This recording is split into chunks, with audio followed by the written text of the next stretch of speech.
Rouen, 1611. Une petite fille de 9 ans vient de perdre ses parents. Magdeleine Bavant ne sait pas encore que cette tragédie va sceller son destin et la mener tout droit vers l'une des affaires de sorcellerie les plus choquantes du XVIIe siècle. Son oncle Léon Sadoc, notable de la ville, la recueille mais la place immédiatement chez une lingère près de l'église. Cette décision apparemment banale va transformer l'enfant innocente en future sorcière. Dans cette maison de couture règne un franciscain nommé Bontemps. Ce moine a découvert un moyen pervers d'assouvir ses pulsions. Il convainc les apprentis qu'il peut les emmener au sabbat et les marier au diable Dagon.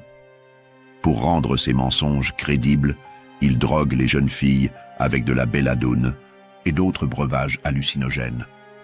Magdeleine, à 14 ans seulement, devient sa proie favorite. Nuit après nuit, le moine abuse de l'adolescente en lui faisant croire qu'elle participe à des cérémonies sataniques. Dans son esprit troublé par les drogues, Magdeleine voit réellement des démons, entend des voix d'outre-tombe, ressent la présence du diable. Ces visions ne sont que le produit des substances que lui administre son bourreau, mais pour elle, elles sont absolument réelles. Le scandale finit par éclater. Bontemps est chassé de son ordre, mais le mal est fait. Magdeleine a désormais dans la tête des images terrifiantes qu'elle prend pour des souvenirs authentiques. Elle croit sincèrement avoir été l'épouse du diable pendant plusieurs années. Cette conviction inébranlable va la poursuivre toute sa vie et causer sa perte. En 1623, Magdeleine entre au couvent Saint-Louis-Sainte-Élisabeth de Louviers. Elle a 21 ans et espère trouver la paix dans la vie religieuse. Mais ce monastère tout juste fondé cache déjà des secrets inavouables. Le directeur spirituel, Pierre David, prêche une doctrine étrange qui va révéler sa vraie nature. David proclame qu'il faut faire mourir le péché par le péché pour rentrer en innocence. Cette philosophie tordue lui sert de prétexte pour corrompre les religieuses. Il leur explique qu'elles doivent se dénuder comme Adam et Ève avant la chute, sans honte de leur nudité. Les sœurs, manipulées par ce discours pseudo-mystique, finissent par accepter ses exigences. Rapidement, l'atmosphère du couvent devient malsaine. David organise des séances où les religieuses dansent nues, s'adonnent au saphisme et participent à des orgies déguisées en exercices spirituels. 52 sœurs tombent sous l'emprise de ce prêtre pervers qui a transformé leur lieu de prière en bordel. Magdeleine, avec son passé traumatisant, devient naturellement la complice privilégiée de David. Sa prétendue expérience du satanisme fascine et terrifie à la fois les autres religieuses. David l'utilise comme un épouvantail pour maintenir sa domination sur la communauté. Il fait croire aux sœurs que Magdeleine peut les maudire ou les livrer au diable si elles lui désobéissent. Pendant des années, cette situation perdure dans le secret des murs du couvent. David abuse sexuellement de dizaines de religieuses tout en maintenant une façade de respectabilité. Mais en 1630, le destin rattrape le prêtre corrompu. Il meurt brutalement lors d'un voyage à Paris, laissant derrière lui un couvent en proie au chaos moral. Le successeur de David, Mathurin Picard, découvre rapidement les secrets du couvent. Loin d'être choqué, ce prêtre âgé y voit une opportunité inespérée d'assouvir ses propres perversions. Quand Magdeleine vient se confesser à lui et lui révèle son passé, Picard tombe littéralement sous son charme maléfique. Picard ne se contente pas de poursuivre l'œuvre de son prédécesseur. Il y ajoute sa propre spécialité, la magie noire. Ce prêtre érudit connaît les grimoires, maîtrise les rituels occultes et compte bien utiliser ses connaissances pour dominer complètement ses victimes. Magdeleine devient immédiatement sa cible principale. Le nouveau directeur emploie d'abord la séduction. Il fait nommer Magdeleine sacristine pour pouvoir la voir seule dans la chapelle. Il lui parle sans cesse d'amour divin, mélange savamment mysticisme et érotisme. Mais quand la jeune femme résiste à ses avances, Picard révèle sa vraie nature. Il s'attaque à elle pendant une maladie qui la laisse vulnérable et mourante. Profitant de sa faiblesse, il lui fait croire que David lui avait transmis des formules diaboliques avant de mourir et que seul lui peut la sauver de la damnation. Terrorisée à l'idée d'être possédée par des démons, Magdeleine accepte de se soumettre à Picard. Dès ce moment, le prêtre devient son maître absolu. Il lui administre les mêmes breuvages hallucinogènes que Bontemps des années plus tôt.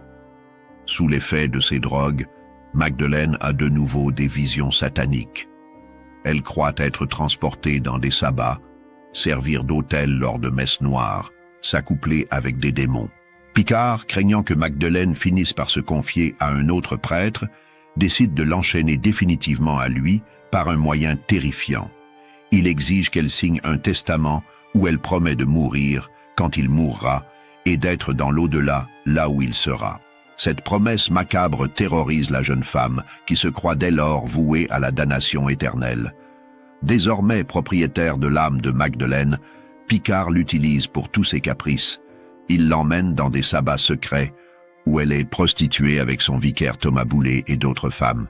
Ces orgies mêlent débauche et rituels sataniques dans un mélange écœurant de sexe et de sacrilège. Picard pousse le blasphème encore plus loin. Il utilise Magdeleine pour corrompre les autres religieuses par ce qu'il appelle ses charmes magiques.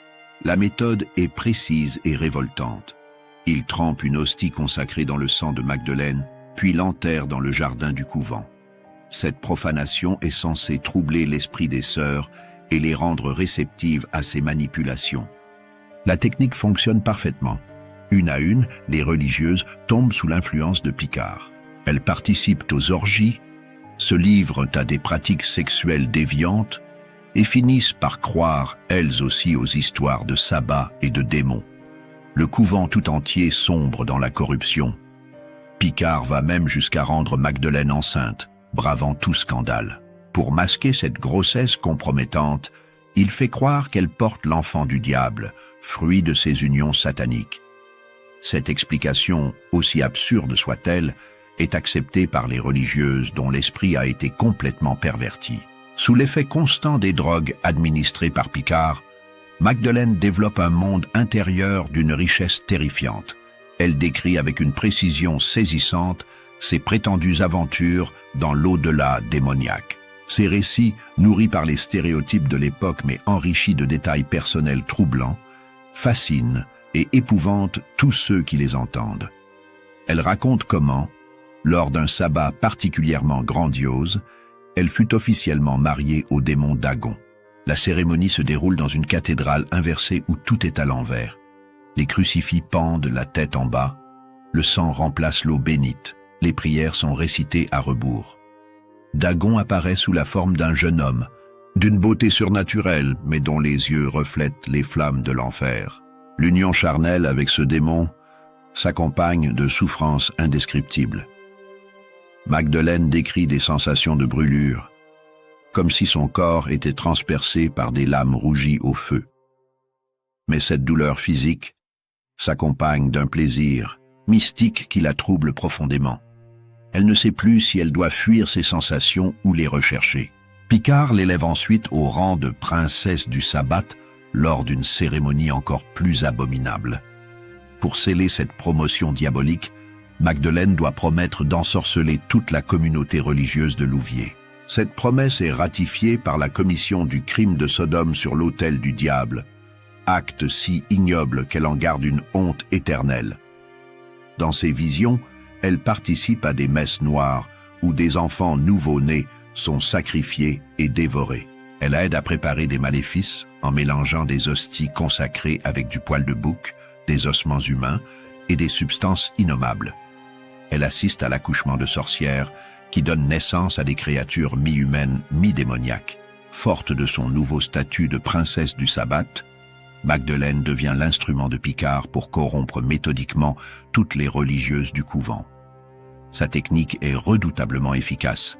Elle se confie à chaque sœur individuellement, leur révélant des secrets sur leur avenir qu'elle prétend avoir appris au sabbat. Ces prédictions, habilement construites à partir d'observations psychologiques fines, se révèlent souvent exactes. Les religieuses, impressionnées par ces dons de clairvoyance, commencent à croire au pouvoir surnaturel de Magdeleine.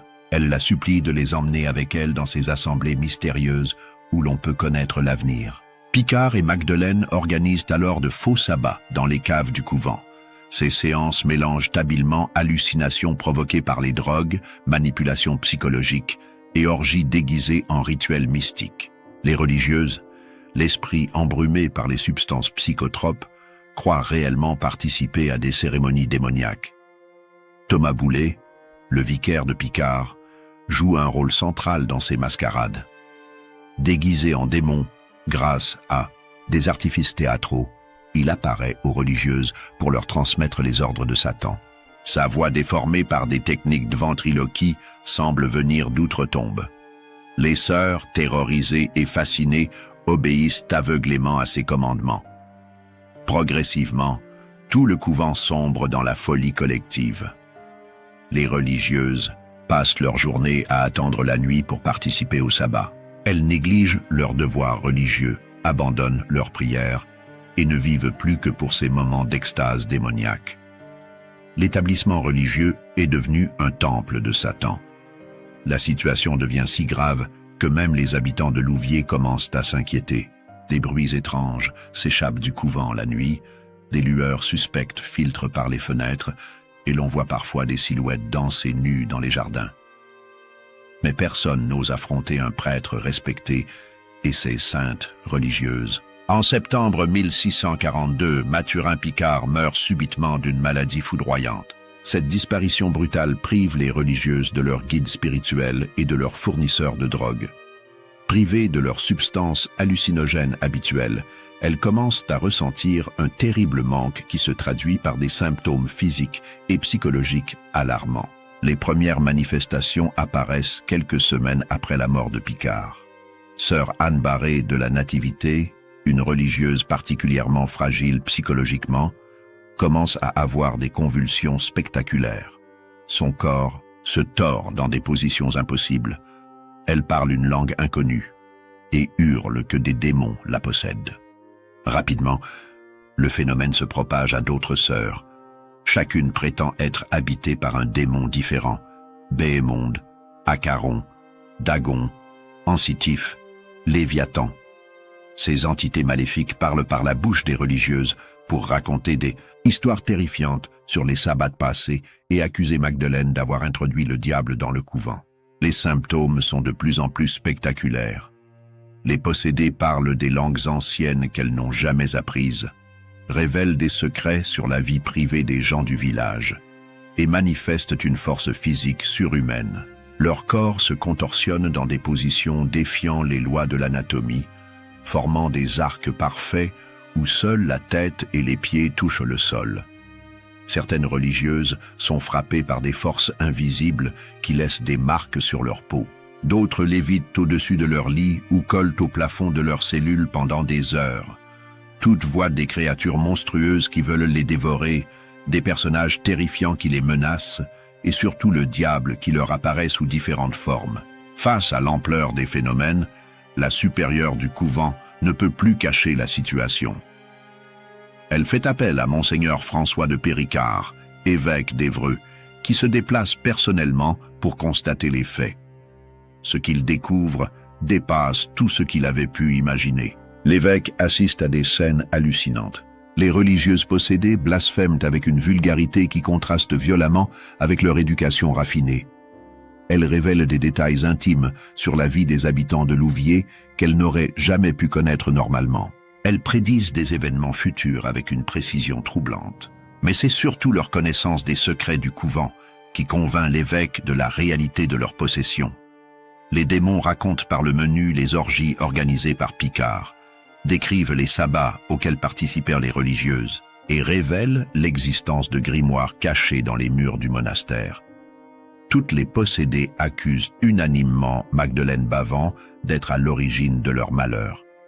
Elles affirment qu'elle a appelé les démons, qu'elle leur a ouvert les portes du couvent et qu'elle continue de pratiquer la sorcellerie même après la mort de Picard. Face à ces accusations convergentes, l'évêque fait arrêter la malheureuse et l'enferme dans les prisons de l'officialité. Mais l'arrestation de Magdeleine ne calme pas les possessions. Au contraire, elles s'intensifient et deviennent encore plus spectaculaires. Les démons prétendent qu'ils ne partiront que lorsque leur princesse aura avoué tous ses crimes et révélé l'emplacement des objets maudits cachés dans le couvent. Dépassé par la situation, l'évêque fait appel au provincial des Capucins de Normandie, le père Esprit de Bosroger, réputé pour son expertise en matière d'exorcisme. Cet homme, convaincu de l'existence du diable et de sa présence active dans le monde, arrive à Louviers avec la ferme intention de libérer les religieuses de leurs démons. Le père Esprit de Bosroger organise des séances d'exorcisme publiques qui attirent des foules considérables. Nobles, bourgeois et simples paysans viennent de toute la Normandie pour assister à ces spectacles extraordinaires où l'on voit des religieuses défier les lois de la physique sous l'effet de leur possession. Le 2 mars 1643, en présence de l'évêque d'Évreux et de nombreux témoins, une séance d'exorcisme particulièrement mémorable a lieu. Les possédés révèlent des détails sur les crimes de Picard que personne ne connaissait, décrivent avec précision des lieux qu'elles n'ont jamais visités et parlent des langues étrangères avec un accent parfait. Mais c'est un incident imprévu qui va sceller le sort de Magdeleine. Amenée depuis sa prison pour assister à un exorcisme, elle se moque ouvertement du père Esprit de Bosroger quand celui-ci échoue à chasser un démon particulièrement récalcitrant. Cette impertinence est immédiatement interprétée comme la preuve qu'elle est elle-même possédée par Satan.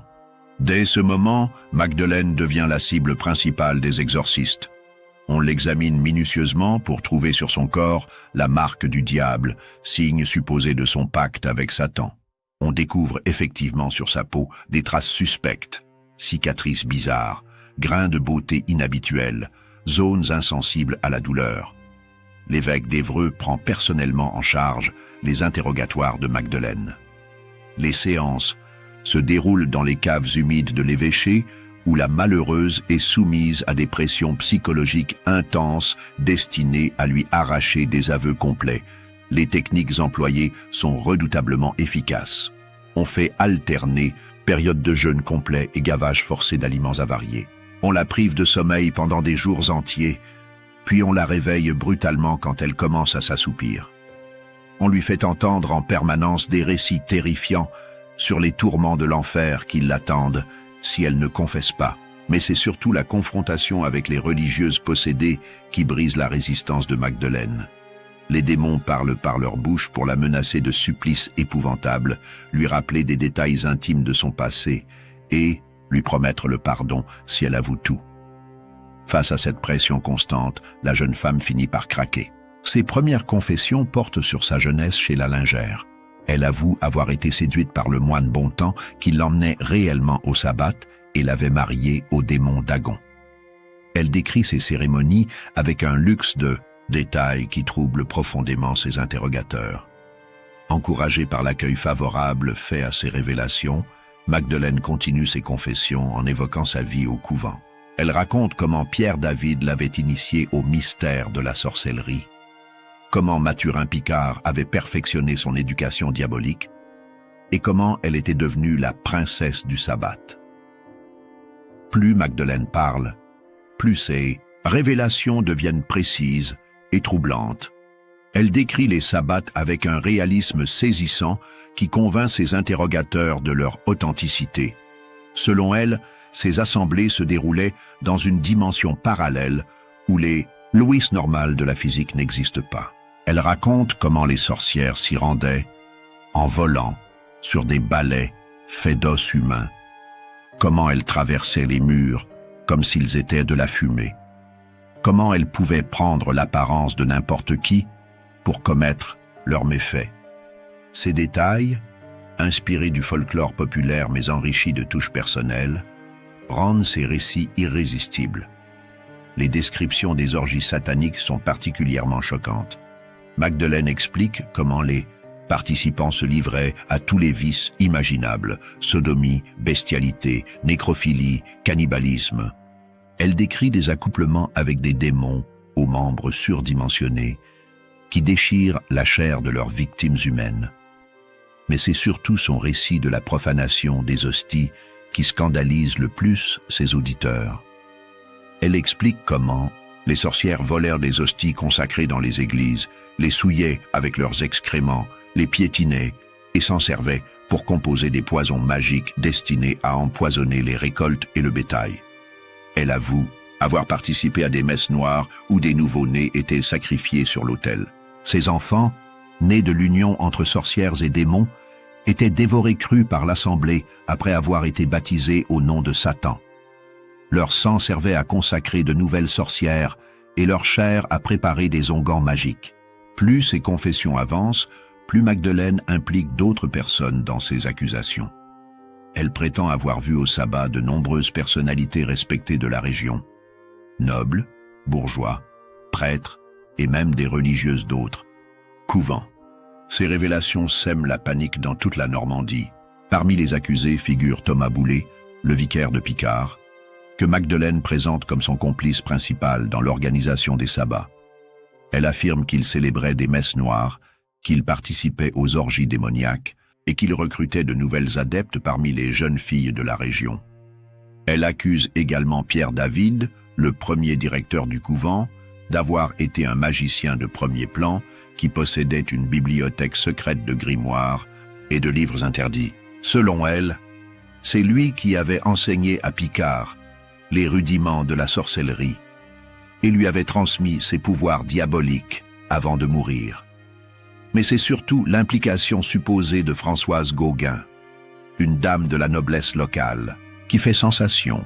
Magdeleine affirme l'avoir vue présider certains sabbats en tant que reine des sorcières et organiser le recrutement de nouvelles adeptes dans la haute société normande. Ces accusations créent un climat de terreur dans toute la région. Chacun soupçonne son voisin d'être secrètement au service de Satan. Les dénonciations se multiplient, alimentant une psychose collective qui menace de déborder largement le cadre initial de l'affaire. Pour établir scientifiquement la réalité des possessions, les autorités font appel aux médecins les plus réputés de Rouen, Lampérière et Méniard. Ces praticiens, formés aux méthodes les plus modernes de leur époque, viennent examiner les religieuses possédées avec un équipement médical sophistiqué. Leur conclusion, rendue le 2 septembre 1643, est sans appel. Les phénomènes observés ne peuvent s'expliquer par aucune maladie connue. Les possédées manifestent une force physique impossible à atteindre naturellement, parlent des langues qu'elles n'ont jamais apprises et révèlent des informations qu'elles n'auraient jamais pu connaître normalement. Les médecins notent particulièrement l'insensibilité totale des possédées à la douleur pendant leur crise. Ils peuvent les piquer avec des aiguilles, les brûler avec des fers rouges, leur tordre les membres dans tous les sens sans provoquer la moindre réaction. Cette anesthésie complète défie toutes les connaissances médicales de l'époque. Mais cette expertise officielle ne convainc pas tout le monde. Pierre Yvelin, médecin de la reine et esprit éclairé, publie un examen de la possession des religieuses de Louviers, qui remet en question ses conclusions. Selon lui, tous les symptômes observés peuvent s'expliquer par des causes naturelles. Hystérie collective, simulation consciente ou empoisonnement par des substances psychotropes. Yvelin observe que les phénomènes ne correspondent pas aux critères établis par le rituel romain pour identifier une vraie possession. Les démons ne réagissent pas aux formules d'exorcisme latin, ne révèlent pas de secrets divins et se comportent davantage comme des acteurs que comme de véritables entités surnaturelles. Fort du rapport médical officiel, le Parlement de Rouen décide d'instruire l'affaire aux criminels.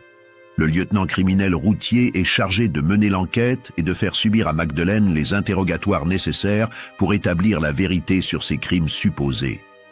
Thomas Boulet est arrêté et soumis immédiatement à la question. Malgré les tortures les plus raffinées, il maintient farouchement son innocence. Il jure n'avoir jamais participé au sabbat décrit par Magdeleine, ni avoir célébré des messes noires, et affirme que toutes ces accusations ne sont que pure invention. Sa résistance héroïque impressionne même ses bourreaux. Soumis à l'estrapade, les membres disloqués par la torture, le visage tuméfié par les coups, il continue de clamer son innocence avec une conviction qui trouble profondément les juges. Certains commencent à douter de la véracité des accusations portées contre lui. Parallèlement, l'enquête sur Magdeleine révèle des éléments troublants. Les médecins découvrent dans son organisme des traces de substances hallucinogènes qui pourraient expliquer ses visions. Son comportement alterne bizarrement entre moments de lucidité parfaite et phases d'égarement complet. Surtout, elle commence à se rétracter sur certains points de ses confessions. Elle met en garde ses interrogateurs contre ses propres dires, suggérant que tout pourrait n'être qu'illusion. Ces moments de clairvoyance contrastent étrangement avec la précision de ses récits fantastiques. L'affaire de Louviers divise profondément l'opinion publique et les autorités. Tandis que les partisans de la réalité des possessions s'appuient sur les témoignages convergents et l'expertise médicale officielle, les sceptiques multiplient les objections et les explications rationnelles. Le doute gagne même certains magistrats du Parlement de Rouen, pourtant réputé pour sa sévérité envers les sorciers. Ils observent que les preuves apportées reposent essentiellement sur les confessions d'une femme manifestement déséquilibrée et les déclarations de religieuses en état de crise hystérique. L'intervention de Pierre Yvelin complique encore la situation. Ce médecin respecté démontre point par point que tous les phénomènes observés peuvent s'expliquer rationnellement. Ces arguments scientifiques ébranlent la conviction de nombreux observateurs initialement persuadés de la réalité des possessions. Cette controverse révèle les tensions profondes qui traversent la société du XVIIe siècle entre tradition et modernité, foi et raison, superstition et science naissante. L'affaire de Louviers devient un symbole de ces débats qui annoncent l'esprit des Lumières. Malgré ces doutes croissants, la pression populaire et ecclésiastique pousse les autorités à poursuivre les procédures. Le père Esprit de Bossroger, convaincu de détenir la vérité, multiplie les interventions pour exiger des condamnations exemplaires qui découragent les forces du mal. Le 21 août 1647, après 5 ans de procédure, le Parlement de Rouen rend finalement son arrêt. Magdeleine Bavent, amenée au tribunal dans un état pitoyable, après des années de détention dans des conditions atroces, est condamnée à la prison à vie plutôt qu'au bûcher. Cette relative clémence s'explique par la volonté des juges de la garder vivante comme témoin pour d'éventuels autres procès, notamment contre Françoise Gauguin et les autres personnalités qu'elle a accusées. Mais elle témoigne aussi des doutes qui subsistent sur la réalité de ces crimes. Thomas Boulet n'a pas cette chance. Malgré ses dénégations constantes et l'absence de preuves matérielles contre lui, il est condamné au bûcher. Son exécution a lieu dans une atmosphère de tension extrême, le condamné hurlant son innocence jusqu'à son dernier souffle. Le corps de Mathurin Picard, mort depuis 5 ans, est exhumé et brûlé publiquement. Cette condamnation post-mortem, spectaculaire mais symbolique, vise à purifier le lieu de ses méfaits supposés et à apaiser l'opinion publique traumatisée par ces révélations. La Cour ordonne également la fermeture définitive du couvent Saint-Louis-Sainte-Élisabeth. Les religieuses sont dispersées dans différents monastères à travers la France et les bâtiments sont vendus ou convertis à d'autres usages. Cette mesure radicale vise à effacer toute trace de ce lieu maudit. Après sa condamnation, Magdeleine est transférée à la prison de Rouen, où elle passera ses dernières années dans des conditions effroyables. Sa cellule humide et glaciale ne reçoit jamais la lumière du soleil. Elle y croupit dans ses propres excréments, nourrie d'eau croupie et de pain moisi, abandonnée de tous. Son état mental se dégrade rapidement. Elle passe des heures entières à se parler à elle-même, récitant des prières mélangées à des formules magiques incompréhensibles. Parfois, elle éclate d'un rire dément qui glace le sang des gardiens. D'autres fois, elle hurle pendant toute la nuit qu'on vient la chercher pour l'emmener en enfer. Les crises d'automutilation deviennent de plus en plus fréquentes et violentes. Elle se griffe le visage jusqu'au sang, s'arrache les cheveux par poignées, se frappe la tête contre les murs de sa cellule. Son corps se couvre de cicatrices et de plaies infectées que personne ne soigne. Pendant cette période, un événement extraordinaire se produit. Un prêtre oratorien, profitant des troubles de la fronde qui relâche la surveillance, parvient à approcher Magdeleine dans sa prison. Cet homme courageux, ému par la détresse de la malheureuse, décide de recueillir son témoignage. Pendant des semaines, il vient secrètement écouter les confessions de Magdeleine et les consigne par écrit. Ce document exceptionnel, rédigé sous la dictée de la prisonnière, constituera le témoignage le plus précieux sur toute cette affaire. Il révèle une femme brisée, mais parfois lucide, qui exprime des doutes sur ses propres souvenirs. Dans ce testament spirituel, dicté au prêtre oratorien, Magdeleine révèle une personnalité complexe et troublante. Elle exprime une souffrance morale immense, parlant de sa conscience malade et de sa sensation d'être meurtrie dans son âme. Les actions qu'elle prétend avoir commises lui inspirent une horreur qu'elle ne peut supporter. Mais surtout, elle met en garde contre ses propres dires sur les sabbats. Elle suggère que tout pourrait n'être qu'illusion, fruit de son imagination malade et des drogues qu'on lui administrait. Ces moments de lucidité contrastent étrangement avec la précision de ses récits fantastiques. Elle raconte son enfance traumatisante chez la lingère, les abus du moine Bontemps, son entrée forcée au couvent et sa rencontre fatale avec Pierre David puis Mathurin Picard. Sa version des faits, libérée de la pression des interrogatoires, révèle une victime plutôt qu'une coupable. Magdeleine évoque également les autres religieuses du couvent avec une tendresse inattendue. Elle regrette de les avoir entraînées dans ces folies et exprime l'espoir qu'elles ont trouvé la paix dans leur nouvelle vie. Cette compassion révèle un cœur resté humain malgré toutes les épreuves. Le récit se termine sur une note poignante. Magdeleine exprime sa certitude de mourir bientôt et son espoir d'être enfin pardonnée par Dieu. Elle demande qu'on prie pour son âme et qu'on n'oublie pas qu'elle fut avant tout une victime de la perversité des hommes. Magdeleine Bavent s'éteint en 1652, 10 ans après le début de l'affaire et 5 ans après sa condamnation. Elle meurt seule dans sa cellule, retrouvée le matin par un gardien indifférent. Son corps amaigri et couvert de plaies témoigne des souffrances endurées pendant ces dernières années. Aucune cérémonie religieuse ne marque sa disparition. Son corps est jeté dans une fosse commune, avec ceux des criminels de droit commun. Aucune pierre tombale ne porte son nom. Aucune prière n'accompagne son passage vers l'au-delà. La femme, qui avait terrorisé toute la France, disparaît dans l'anonymat le plus complet. Cependant, sa mort ne clôt pas complètement l'affaire. Certaines des personnalités qu'elle avait accusées sont encore poursuivies par la justice. Françoise Gauguin, notamment, fait l'objet d'une enquête approfondie qui ne donnera finalement aucun résultat probant. L'opinion publique, lassée par des années de procédures judiciaires et troublée par les contradictions de l'affaire, finit par se détourner de ces questions.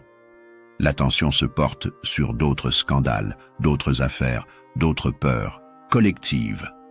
Seuls quelques érudits continuent à s'intéresser au cas de Magdeleine Bavent.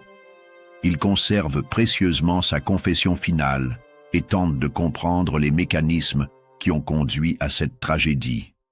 Leurs travaux préparent discrètement l'évolution des mentalités vers plus de rationalité. Dès l'époque, certains observateurs éclairés remettent en question la version officielle des événements. Honoré Boucher, théologien et historien, écrit dans sa Chorographie de Provence que les plus clairvoyants considèrent ces affaires comme une imposture, une illusion et un aveuglement d'esprit. Cette opinion minoritaire mais persistante révèle l'existence d'un courant de pensée critique qui refuse l'explication surnaturelle. Ces sceptiques analysent l'affaire comme un mélange d'abus sexuels réels, de manipulation psychologique et de construction judiciaire artificielle. Ils notent que tous les éléments des confessions de Magdeleine correspondent parfaitement aux stéréotypes populaires sur la sorcellerie. Sabbat, pacte diabolique, messe noire, cannibalisme. Cette conformité aux attentes collectives leur paraît suspecte et suggère une fabrication consciente ou inconsciente. L'étude du comportement des autres religieuses confirme cette hypothèse. Leurs possessions suivent des schémas prévisibles, leurs révélations ne sortent jamais du cadre traditionnel de la démonologie. et leur crise cesse mystérieusement quand elles changent d'environnement. Surtout, l'analyse des méthodes employées par Picard révèle une connaissance approfondie des techniques de manipulation mentale. L'usage de drogues hallucinogènes, la privation sensorielle, les rituels répétitifs, tout concourt à altérer la perception de la réalité chez ses victimes. L'affaire de Louviers marque un tournant dans l'évolution de la justice française face aux accusations de sorcellerie. Les hésitations du Parlement de Rouen, les expertises contradictoires et les doutes exprimés par certains magistrats témoignent d'un changement de mentalité progressif. Cette évolution s'explique en partie par l'influence croissante de la méthode scientifique dans l'évaluation des preuves. Les médecins comme Pierre Yvelin introduisent des critères d'objectivité qui remettent en question les certitudes traditionnelles sur le surnaturel. L'influence de la philosophie cartésienne, qui privilégie la raison sur la tradition, commence également à se faire sentir dans les milieux juridiques. Les magistrats formés aux nouvelles méthodes de raisonnement adoptent une approche plus critique des témoignages extraordinaires. Cette transformation ne se fait pas sans résistance. Les autorités ecclésiastiques, menacées dans leur monopole d'interprétation du surnaturel, multiplient les mises en garde contre les erreurs de la science moderne et les dangers du rationalisme naissant. Mais le mouvement est irréversible. Chaque nouvelle affaire de sorcellerie suscite davantage de doutes et de controverses. Les condamnations deviennent plus rares et les acquittements plus fréquents, préparant la disparition progressive de ces procès d'un autre âge. L'affaire de Louviers contribue paradoxalement à accélérer l'évolution des mentalités françaises vers plus de rationalité. Les excès révélés, les contradictions apparentes et les souffrances inutiles infligées aux accusés suscitent une remise en question salutaire. Les classes éduquées commencent à distinguer plus clairement entre foi religieuse et croyances superstitieuses. Cette distinction, encore balbutiante au milieu du XVIIe siècle, s'affirmera progressivement jusqu'à devenir l'un des fondements de la pensée des Lumières.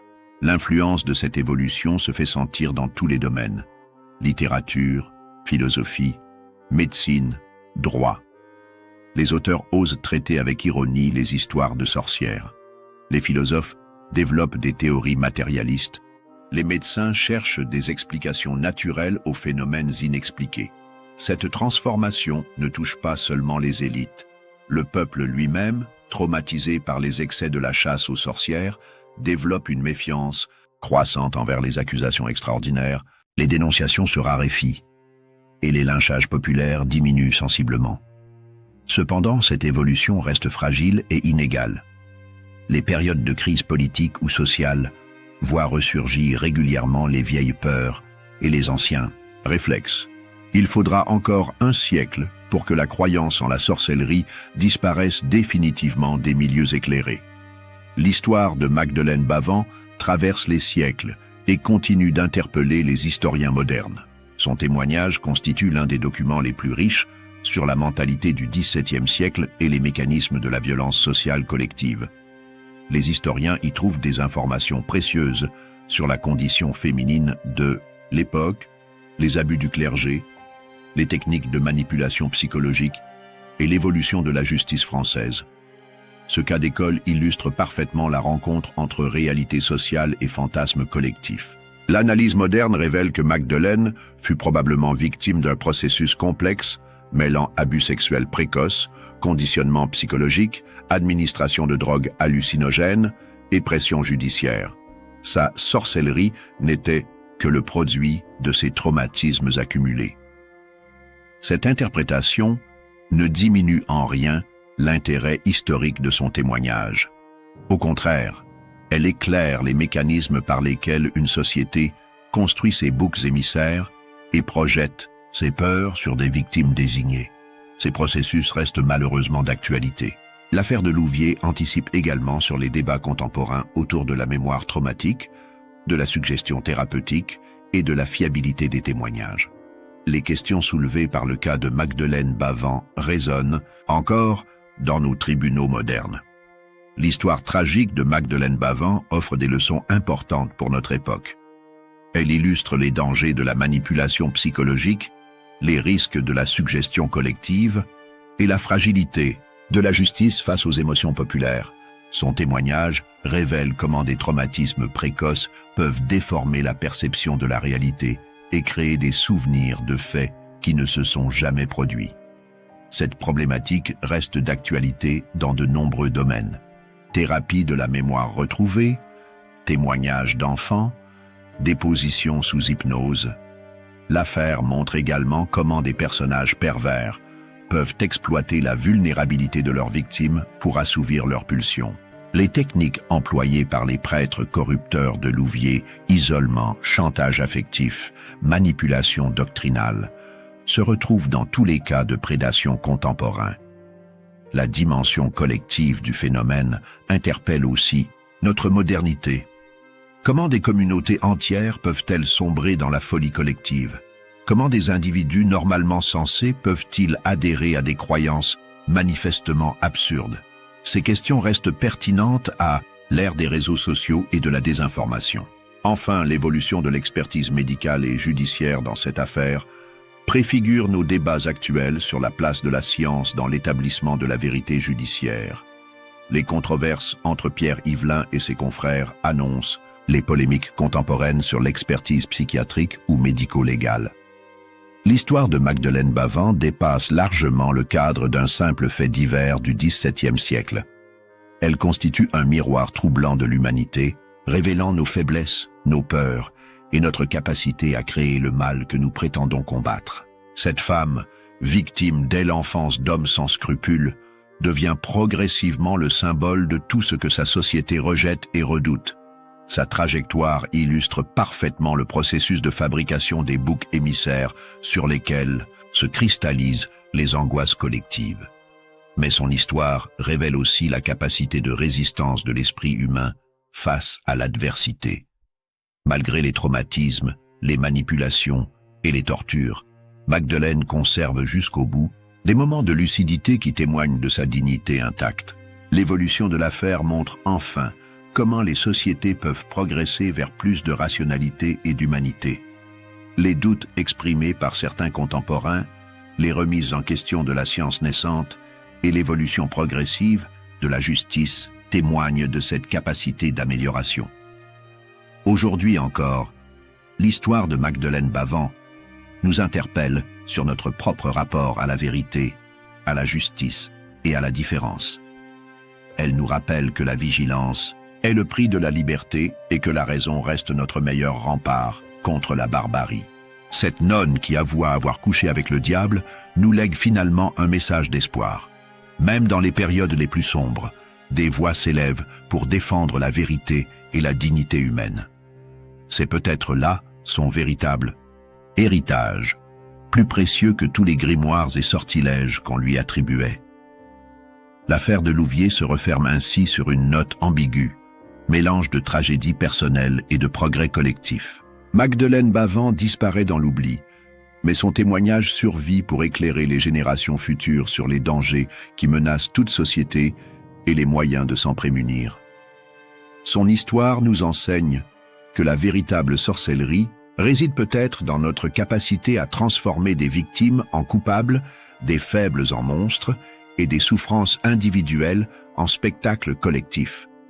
Comprendre ces mécanismes reste notre meilleure défense contre leur répétition.